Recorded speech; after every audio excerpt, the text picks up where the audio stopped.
2022년 9월 26일 큐티 말씀입니다. 고린도전서 15장 1절로 11절입니다.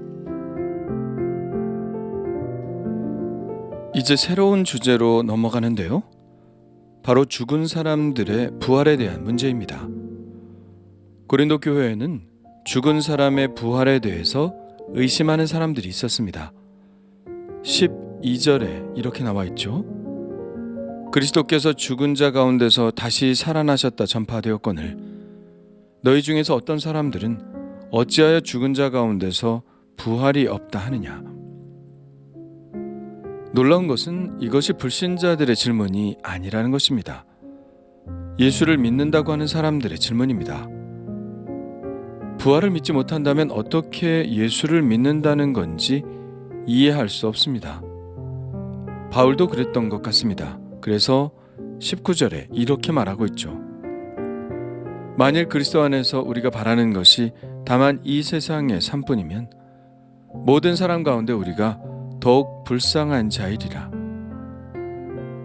평생 하나님께 봉사하고 절제하고 살았는데 부활이 없다면 얼마나 억울한가요?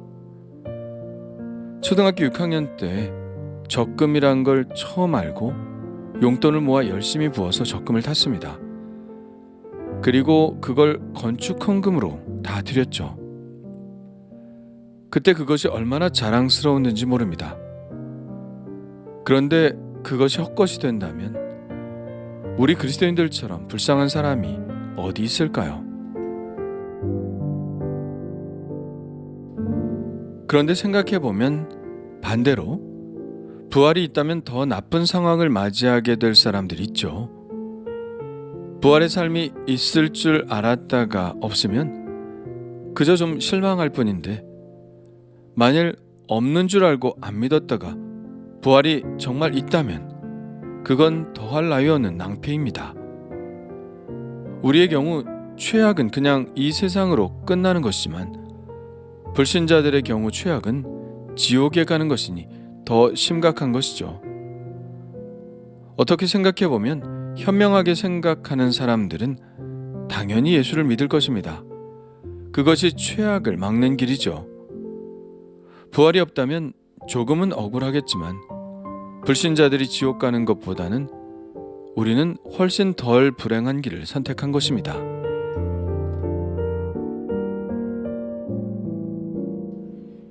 바울은 이렇듯 죽은 자의 부활을 믿지 못하는 일부 고린도 교인들에게 이렇게 말합니다. 형제들아, 내가 너희에게 전한 복음을 너희에게 알게 하노니 이는 너희가 받은 것이요 또 그 가운데 선 것이라. 너희가 만일 내가 전한 그 말을 굳게 지키고 헛되이 믿지 아니하였으면 그로 말미암아 구원을 받으리라. 복음은 내가 전했고 너희가 받았고 그 가운데 서 있는 것입니다.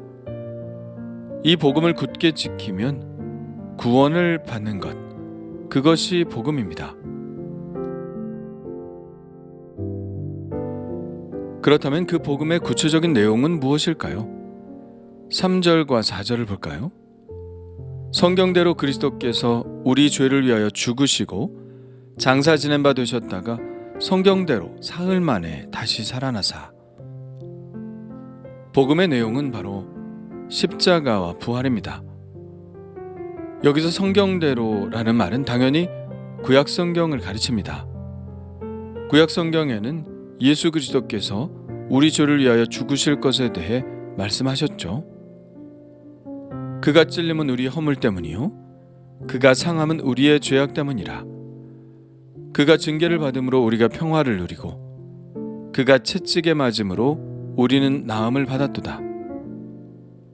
우리는 다 양 같아서 그릇 행하여 각기 제 길로 갔거늘 여호와께서는 우리 모두의 죄악을 그에게 담당시키셨도다. 우리의 죄를 짊어지시고 십자가에서 죽으실 것을 구약 성경은 분명히 예고하고 있습니다. 뿐만 아니라 구약 성경에는 부활에 관한 말씀도 있죠. 다윗이 쓴 시편 16편입니다. 이러므로 나의 마음이 기쁘고 나의 영도 즐거워하며 내 육체도 안전히 살리니 이는 주께서 내 영혼을 수월에 버리지 아니하시며 주의 거룩한 자를 멸망시키지 않으실 것임이니이다. 부활은 이처럼 그런 일이 일어날 것이라고 이미 예고된 사실입니다. 그들이 받은 복음의 핵심은 바로 이 십자가와 부활이죠. 예수님께서 우리 죄를 위해 죽으셨고 우리를 의롭다 하시기 위해서 다시 살아나셨다는 것, 그 십자가와 부활이 바로 복음입니다. 그러니 바울이 이상하게 생각하는 것입니다. 너희가 복음을 믿었는데 어떻게 부활을 안 믿을 수 있겠는가 하는 것이죠. 그래서 바울은 부활이 실제적이라는 사실을 예수님의 부활을 목격한 증인들을 통해서 증명하려고 합니다. 먼저 예수님은 부활하신 몸을 게바, 곧 베드로에게 보이셨습니다. 갈릴리에서 고기를 잡고 있는데 예수님이 해변에서 고기를 굽고 계셨죠. 그리고 12제자에게 보이셨습니다. 제자들이 모여 있을 때에 예수님께서 나타나셔서 너희에게 평강이 있을지어다 말씀하셨고 부활의 몸을 보여주시며 그때까지도 예수님의 부활을 믿지 못했던 도마에게 옆구리에 손을 넣어보고 또 손의 못자국을 만져보라고 말씀하셨습니다. 부활을 목격한 도마는 이렇게 고백했죠. 나의 주님이시오 나의 하나님이시니이다. 뿐만 아니라 예수님은 당신의 부활하신 몸을 500의 형제에게 보이셨습니다. 이들은 예수님이 승천하실 때 모여있던 사람들이죠. 그중 대다수는 지금 바울이 이 편지를 쓸 당시에도 여전히 살아있습니다. 그러니 당장 가서 그 사람들에게 물어보라는 것이죠. 당시 사람들은 예수님을 믿기가 훨씬 쉬웠을 것이라는 생각이 듭니다. 이처럼 예수님의 부활을 목격한 사람들에게 직접 물어볼 수 있었으니까요. 그들뿐 아닙니다. 그 후에 야고보에게 보이셨고 모든 사도에게 또 맨 나중에 만삭되지 못하여 난 자 같은 바울 자신에게도 보이셨습니다. 바울도 부활하신 예수님을 보았죠. 어디서 보았나요? 다메섹으로 가는 길 위에서 보았습니다. 그래서 바울이야말로 부활하신 예수님에 대한 직접적인 증인이 되지요. 왜냐하면 부활하신 예수님을 그가 만나지 못했다면 그가 이렇게 복음 전도자로 변했을 리 없으니까요.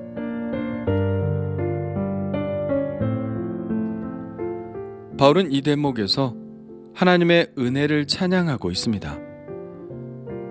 자신이 비록 사도이지만 사도라 칭함받음을 감당하지 못하겠다고 말합니다. 왜 그럴까요? 9절에 이렇게 고백합니다. 나는 사도 중에 가장 작은 자라. 나는 하나님의 교회를 박해하였으므로 사도라 칭함받기를 감당하지 못할 자니라. 자신이 지은 죄를 생각하면 죽어도 벌써 죽었을 사람인데 주님은 그 은혜로 자신을 사도로 삼아주셨다는 것입니다. 얼마나 감사한가요? 그래서 그는 열심히 사역했다고 하죠. 그러나 내가 나 된 것은 하나님의 은혜로 된 것이니 내게 주신 그의 은혜가 헛되지 아니하여 내가 모든 사도보다 더 많이 수고하였으나 내가 한 것이 아니요 오직 나와 함께 하신 하나님의 은혜로라. 그는 많은 일을 했지만 그가 그것을 자랑할 수 없는 것은 이것이 전적으로 자기와 함께 하신 하나님의 은혜이기 때문입니다. 내가 한 것이 아닙니다. 전도하려고 얼마나 수고했는데, 교회를 몇 개씩 세웠는데, 그러나 내가 한 것이 아닙니다. 오직 하나님의 은혜입니다. 그리고 고린도 교인들도 그 은혜의 과정 중에 있었던 열매라고 말하고 있죠. 그러므로 나나 그들이나 이같이 전파하며 너희도 이같이 믿었느니라. 사도 바울의 짧은 간증 속에서 드러나는 것이 무엇인가요? 바로 예수님의 부활입니다. 보라는 것이죠. 자기는 무도한 사람이었는데 누구보다도 예수님을 잘 전파하는 자가 되지 않았는가? 그래서 너희도 예수 믿는 사람이 되지 않았는가? 자신이 부활하신 예수님을 만나지 않았다면 가능한 일이겠는가를 묻고 있는 것이죠. 우리가 예수를 믿고 복음을 받아들인 사람으로서 부활을 믿지 않는 것은 어불성설입니다. 복음은 예수님의 십자가와 부활을 말하는 것이기 때문입니다. 그리고 예수님의 죽으심과 부활이 나의 죽음과 나의 부활로 나타나는 것이 그리스도의 삶입니다. 내가 죽고 예수님이 내 안에 사시는 것을 보여주므로 우리는 예수님의 부활을 스스로 증언하고 있는 것이죠.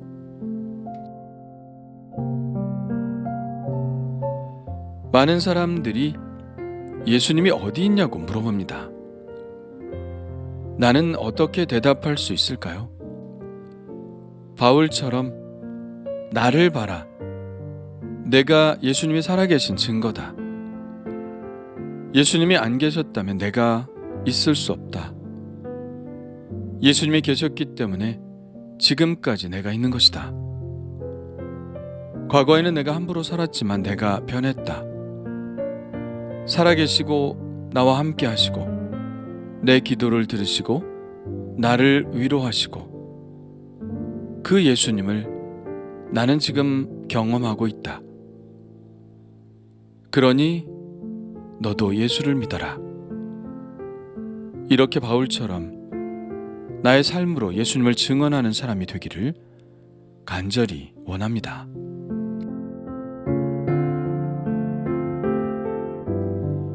주님 감사합니다. 복음 위에 늘 서 있게 하옵소서. 예수님과 함께 죽고 예수님과 함께 사는 사람이 되게 하여 주옵소서. 그래서 부활하신 예수님의 증거가 제 안에 드러나게 하여 주옵소서. 그래서 복음을 믿지 않는 자들에게 저의 삶을 통하여 예수님의 부활을 증명하는 사람이 되게 하여 주옵소서. 오늘도 주님, 제 안에서 역사하실 줄 믿습니다. 예수님의 이름으로 기도합니다. 아멘.